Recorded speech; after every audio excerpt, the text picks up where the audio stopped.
Harka fuunee hordoftootaa fi daawwattoota keenya kabajamoo fi jaallatamoo akkam jirtan nagaan keenya bakkuma jirtanitti simbira haa ga'u isin jecha hordoftootaa fi daawwattoota keenya oduuwwan jajjaboo guyyaa har'aan tanaa amajjii 2025 jennee qabannee dhufneetti jirra.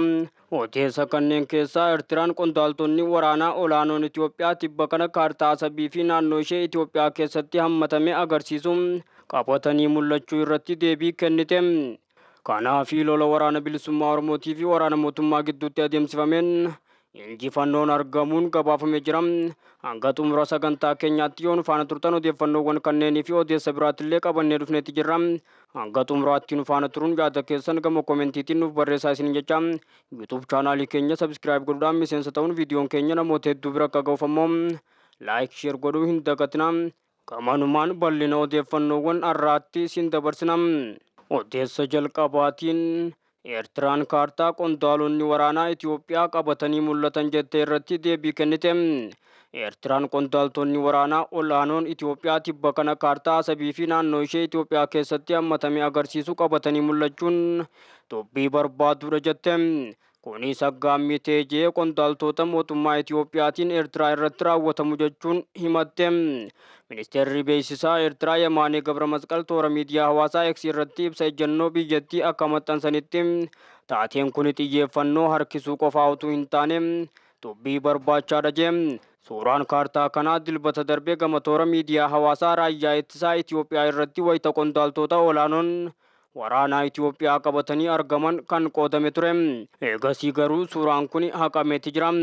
Gaazexaan biyya keessaa riippoortar Jaammoo akka gabaasetti humni waraanaa Itoophiyaa kaartaan sirna eebbaa irratti mul'ate sun sirrii hin turre jeeti jira. Waan dogongoraan raawwatame malee ejjennoo humna waraanaatis ta'e kan dhaabbatichaatii miti jedhe. Kaartaan kun yeroo muummichi ministeeraa Itoophiyaa dabalatee qondaaltonni olaanoon Itoophiyaa ejjennoo biyyattiin buufata galaanaa ishee waggoota 30 dura dhabdee deebifachuu qabdii jedhu bal'inaan beeksisaa jiranitti kan mul'ate. Dhimmi gaafii ulaa galaanaa Itoophiyaan kaastee Eertiraa waliin wal gaarreeffannaa keessa ishee galcheetti jira. BBC Monitoring haalli guyyaaddoo waraanaa duraanuu biyyoota gidduu jiru caalaatti hammeessuu akka danda'u sodaan ni jira kan jedhu yoo ta'u, waraanni Itoophiyaa kaartaa buufata doonii kan of keessatti hammatee dhiyeessuun walitti bu'iinsa hammeessuudhaaf sababa ta'uu danda'a jedhe. Biyyoonni lamaan eega muummichi ministeeraa Itoophiyaa Abiyyi Ahmad gara aangootti dhufanii deebi'anii michoomanillee sababa gaafii ulaa galaanaa Itoophiyaan dhiyeessaa jirtuutiin diinummaan isaan gidduu jiru hammaataa deemeeti jira. Ministeerri beeksisaa Eertiraa dhimma kana irratti akka ibsanitti qondaaltonni waraanaa olaanoo Itoophiyaa jalqaba bara haaraa 2026tti weerara of eeggannoo hin qabnee fi ajandaa waraanaa qabuun dhiyaataniiti jiru jedhan. Ministeerri kun fedhiin aangaa'ota Itoophiyaa itti gaafatamummaa kan hin qabnee fi balaafamaadha jechuunis qeeqaniiti jiru. Paartiin badhaadhinaa biyya bulchaa jiru odeeffannoo sobaa akkasuma olola summii qabu facaasaati jira jechuun himatanii jiru. Qarqara galaanaa abbaa biyyummaa Eertiraa footooshooppiin kaartaa Itoophiyaatti dabaluun seera idil-addunyaa ifatti kan cabsu jechuun ibseeti jira. Buufanni doonii Asab kan Itoophiyaan irra deddeebiidhaan gaaffii irratti kaasaa jirtu hanga Eertiraan mootummaa walabaa ta'uun of labsitutti buufata galaanaa guddicha Itoophiyaa ta'ee tajaajilaati ture. Muummichi ministeeraa Abiyyii fi qondaaltonni Itoophiyaa buufanni doonii karaa dogoggoraatiin Itoophiyaa irraa fudhatamuu fi deebi'uu akka qabu ejjennoo qabaataniiti jiru. Kuni garuu karaa nagaan qofa akka ta'u irra deddeebiidhaan ibsaa kan turan.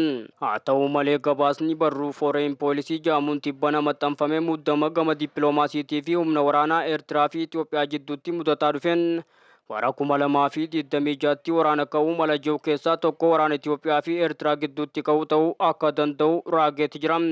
Biyyoota lameen kana jidduutti walitti bu'iinsi uumamus gaanfa Afrikaa kana rakkoo hamaa keessa buusa jechuun akeekkachiiseeti jira. Odeessa biraatiin lola waraana bilisummaa Oromootii fi waraana mootummaa gidduutti aanaa surroo gurguddaa keessatti kanama gaggeeffamaa tureen waraanni bilisummaa Oromoo injifannoo argachuu beeksise. Waraanni bilisummaa Oromoo zoonii kibbaa konyaa Gujii lixaa keessatti tarkaanfii ilaalessaa fudhataa jiraachuu hoogganaan waraana bilisummaa Oromoo zoonii kana beeksise. Guyyaa har'aan tanaa amajjii 6 ganama keessa toora sa'aatii 12tti waraanni bilisummaa Oromoo Gujii lixaa aanaa surroo gurguddaa keessatti lola bakka lamatti waraana mootummaa waliin taasiseen waraana mootummaa irraa hedduu du'aa fi madoon adabee jiraachuu beeksise. Lola waraanni bilisummaa Oromoo waraana mootummaa irratti gaggeessu beeksise kanaan lola waraanni bilisummaa Oromoo waraana PP irratti gaggeesse kanaan aanaa sirroo gurguddaa ganda diidoolee har'aa iddoo addaa kaara milmili jaamutti kudha takka battalatti irraa ajjeesuun torba ammoo madoo cimtuudhaan adabuus beeksiseeti jira. Ittuma fufuudhaan aanuma kana ganda dambii bakakkoo iddoo addaa keellaa makee jaamuttis waraanni bilisummaa Oromoo lola sa'aatii wal fakkaataa gaggeessee lama battalatti irraa ajjeesuun sa'aatii ammoo madoo jabaan adabee jiraachuu ifoomseeti jira. Kama meeshaatiinis PKM takka akaama tokko jororoo 200 irraa hiikuudhaan galii dantaa qabsoo bilisummaa Oromootiif oolchee jiraachuus beeksiseeti jira. Dhimma kana irratti ammoo gama waraana mootummaatiin hanga ammaatti yaadni kenname tokkolleen kan hin jirre yoo ta'u, akkasuma odeessa gama waraana bilisummaa Oromootiin argameen waraanni bilisummaa Oromoo kibba Oromiyaa aanaa Malkaa Soddaa keessattis waraana mootummaa irratti tarkaanfii fudhachuu beeksise. Waaboon Gujii Lixaa aanaa Malkaa Soddaa ganda Bayaa Gundii iddoo addaa Haroo Booraa bakka jaamutti waraana mootummaa maqaa sakattaa waraana bilisummaa Oromoo jechuudhaan ummata saamuu irratti bobba'an irratti tarkaanfii guyyaa kaleessaa amajjii 5 fudhachuu beeksiseen waraana mootummaa irraa 19 battalatti yoo ajjeesu 12 madoo dandammii hin qabneen adabee jiraachuu beeksiseeti jira. Odeessa biraatiin naannoo Affaar magaalaa Samaraatti balaa tiraafikaa mudatee lubbuun namoota 22 dabruun gabaafamee jira. Balaan kun guyyaa har'aan tanaa barii naannawa sa'aatii 11tti kan mudate yoo ta'u, konkolaataan fe'umsaa wal harkisuu godaantota fe'ee imalaa ture adda baabaayii magaalaa Samaraatti kufee garagaluun miidhaa kana dhaqqabsiisuun ibsameeti jira. Godaantonni kunneen faddaaltota seeraan alaatiin gowwoomfamanii karaa seeraan alaa gara alaatti bahuudhaaf wayita imalarra jiran miidhamuu isaanii hoogganaan biiroo koominikeeshinii naannoo Affaar obbo Muhammad Alii Biidoon himaniiti jiru. Hanga yeroo ammaatti lubbuun namoota 22 darbuu kan mirkanaa yoo ta'u, lakkoofsi namoota lubbuun darbanii dabaluu danda'a jedhaniiti jiru. Dabalataan namoota 30 miidhaa cimaa fi namoota 35 irraa immoo miidhaa salphaan mudachuun himameeti jira. Dargaggoonni faddaaltota seeraan alaatiin gowwoomfamurraa akka of qusatan obbo Muhammad yaadachiisaniiti jiru. Kibxata amajjii 2026 ministeerri dhimma alaa Israa'el Gideon Saar magaalaa guddoo Somaalilaandii Hargeysaa daawwatanii jiru. Daawwannaan ministeera dhimma alaa kun erga biyyi isaanii Somaalilaandiif beekamtii kennite kan jalqabaati. Ministeerri dhimma alaa Soomaaliyaa daawwannaa qondaala Israa'el kana balaaleffachuudhaan ibsa baaseen gochi kun birmadummaa tokkummaa fi walabummaa daangaa Soomaaliyaa kan cabsedha jedhe. Karaa fudhatama hin qabneen dhimma biyya miseensa dhaabbata biyyoota addunyaa taate keessa seenuudha jechuun ibseeti jira.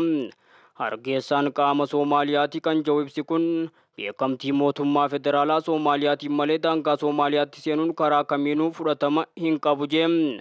Gochi akkasii chaartara biyyoota gamtoomanii faana kan hin deemne heera gamtaa Afrikaa kan faalleessuu fi seera birmadummaa biyyaa kan sarbuudha jedha ibsi Soomaaliyaa kun. Mootummaan federaalaa Soomaaliyaatuu fi birmadummaa Soomaaliyaa irratti raawwachaa jirtu akka dhaabdus akeekkachiiseeti jira. Israa'el seera idil addunyaatiif akka bitamtu kan gaafate ibsi kun jaarmiyaaleen addunyaa kanneen akka dhaabbata biyyoota gamtoomanii, gamtaa Afrikaa, liigii biyyoota Arabaa, jaarmiyaa qindoomina biyyoota muslimaa hundi birmadummaa Soomaaliyaa irratti ejjennoo qaban irra deebiidhaan akka mirkaneessan gaafateeti jira. Soomaaliyaan akkuma nageenya mirkaneessuu irratti biyyoota addunyaa hunda faana hojjechuudhaaf ejjennoo qabdu. Birmadummaa walabummaa daangaa fi tokkummaa biyyaalessaa ishee mirkaneeffachuudhaaf tarkaanfii fudhachuurraa duubatti hin jettu jedha ibsi kun.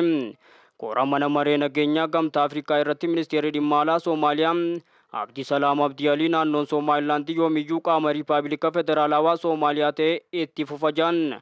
Qaamni alaa kamiyyuu biyya miseensa gamtaa Afrikaa taate keessa seenee daangaa jijjiiruudhaaf yaaliin taasisu kamuu fudhatama hin qabu jechuun qondaalli Soomaaliyaa kun dubbataniiti jiru. Ministeerri dhimma alaa kun tarkaanfii walabummaa daangaa Soomaaliyaa sarbuudhaaf fudhatamu kamiyyuu nageenya gaanfa Afrikaa galaana diimaa fi galoo galaana Adan kan jeequdha jechuun akeekkachiisan. Miseensonni gamtaa kanaa gocha nageenya naannawa kanaa gooluu akkasumas taattaaffii farra shororkeessummaa gufachiisuu fi nageenya galaanarraa sarbu kana dura dhaabbachuu qabu jechuun qondaalli Soomaaliyaa kun dubbateeti jira. Odeessa biraatiin Chaayinaan Ameerikaan nagaa Laatiin Ameerikaa balaadhaaf saaxilaati jirti jette. Ministeerri dhimma alaa Chaayinaa Isniina Kaleessaa yaa'ii waliigalaa dhaabbata mootummoota gamtoomanii irratti dhimmicha akka kaasu ibsuun weerarri Ameerikaa nagaa Laatiin Ameerikaa balaadhaaf saaxilaati jira jeeti jira. Dubbi himaan ministeera Liinjiyaan Haleellaa Ameerikaan Venezuelaa irratti raawwatte irratti ejjennoo Beejingii irra deebi'anii kan ibsan yoo ta'u, Maduroon hatattamaan akka gadhiifamus gaafatee jira. Mootummaan Chaayinaa mootummaa Venezuelaa waliin hariiroo gaarii fi tumsa qabaataa tureetti jira kan jeeliin haalli idil addunyaa jijjiiramaa jiraatus Chaayinaan biyyoota Laatiin Ameerikaa waliin hariiroo gaarii qabaachuu itti fufti jiran. Itti dabaluudhaanis haleellaa Ameerikaa kanaan lammiilee Chaayinaa miidhaan irra ga'ee hin jiru jedhe. Seera qabeessummaa Ameerikaan Maduroo qabachuu isii walgahii mana maree nageenyaa dhaabbata mootummoota gamtoomanii irratti kan mari'atame ta'us Waashingitan duula waraanaa isiitiif michoota isii irraa qeeqni cimaan isii mudachuu hin oolchame. Raashiyaa, Chaayinaa fi michoonni Venezuelaa biroo Ameerikaan seera addunyaa cabsite jechuun himataniiti jiru. Barreessaan olaanaan dhaabbata mootummoota gamtoomanii Antooniyoo Guteres hojii kana dursa balaa jechuudhaan dubbii himaan isaanii sanbata darbe dubbataniiti jiru. Ogeeyyiin seeraa hedduun tarkaanfii US kun seeraan ala ta'uu kan dubbatan yoo ta'u, haa ta'u malee Waashingitan aangoo veetoo isii fayyadamuudhaan mana maree nageenyaa dhaabbata mootummoota gamtoomanii keessatti itti gaafatamummaa jala galchuuf yaalii godhamu hunda dhorkuu kan dandeessudha. Ministeerri dhimma alaa Faransaay Jean-Noël Barrot US seera humna fayyadamuu dhiisuu seera idil addunyaa buuratee cabsiteeti jirti jedhan. Garuu mootummoonni Awurooppaa maqaa Ameerikaa osoo hin kaasne seerri addunyaa akka kabajamu gaafataniiti jiru. Odeessa biraatiin Pirezidaantiin Turkii Erdogaan gita isaanii kan gamtaa Arabaa Emiritoota waliin rakkoo Gaazaa, Soomaaliyaa fi Yemen irratti bilbilaan mari'atee jira. Pirezidaantiin Turkii Xayyib Erdogaanii fi Pirezidaantiin gamtaa Arabaa Emiritoota Sheek Mohammed bin Zayed Al Nahyan rakkoo gargaarsa namoomaa Gaazaa akkasumas haala nageenyaatii fi tasgabbii Soomaaliyaa fi Yemen irratti hidhata kaleessaa bilbilaan mari'achuu isaanii Daayirektarri Koominikeeshinii Turkii ifoomse. Ibsi waajjira koominikeeshinii Turkii irraa ba'e akka mul'isutti hooggantoonni lamaan dhimmoota naannootii fi idil addunyaa yeroo ammaa xiyyeeffannoo olaanaa argatan irratti yaada wal jijjiiruudhaan Pirezidaantii Erdogaan biyyi isaanii Turkiin abbaa biyyummaa, tokkummaa fi qulqullina naannoo Soomaaliyaatii fi Yemen cimsitee akka deeggartu mirkaneessaniiti jiru. Akkasumas Erdogaan Ankaraan tattaaffii nagaa fi tasgabbii biyyoota lamaanii mirkaneessuudhaaf taasifamu keessatti gumaacha akka gootuu fi qophii guutuu akka qabdu ibsanii Turkiin marii siyaasaatii fi tarkaanfii dippiloomaasii karaa nagaa irratti hundaa'ee deeggaruudhaan rakkoolee yeroo dheeraadhaaf ture furuudhaaf qooda fudhachaa turte jechuun eeraniiti jiru. Mariin bilbilaa kun kan gaggeeffame yeroo hariiroon dippiloomaasii Turkii fi gamtaa Arabaa Emiratoota waggoota dabran keessa walxaxaa ture booddee fooyya'aa jirutti yoo ta'u, biyyoonni lameen waggoota dhiyoos walitti dhufeenya isaanii deebisanii cimsuudhaaf marii fi daawwannaa sadarkaa olaanaa gaggeessaa turuun isaanii kan yaadatamudha.